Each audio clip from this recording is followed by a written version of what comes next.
Hello. तर आपली मस्त मॉर्निंग झालेली आहे. इकडे माहीरचं ॲन्युअल डे जवळ आलेला आहे, तर त्याचं सगळं डेकोरेशन चाललेलं, म्हणजे त्याला कांतारा बनवायचा आहे.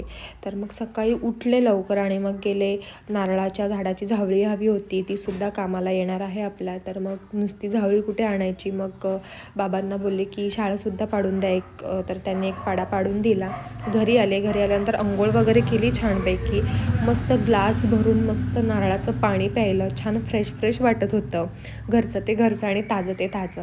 मग हे फायनल लुक ह्याचं असं झालेलं आहे आणि खरंच खूप छान वाटत होतं त्याचं. जसं आम्हाला जमलं, जेवढं आम्हाला करता आलं, छान वाटेल असं आम्ही केलं. माझ्या मिस्टरांनी सगळं हे केलेलं आहे त्याचं लूक. खूपच छान वाटत होतं आणि खरंच खूप छान वाटलं. आणि शंभूचं दर्शनसुद्धा बघू शकता एकदम त्याच्या बॅक साईडला. खूप असा लूक आलेला आहे त्या व्हिडिओला. आणि तुम्हाला कसा वाटला हा लूक नक्की कमेंट बॉक्समध्ये सांगा. तर असा होता आजचा दिवस. थँक्यू. Bye bye.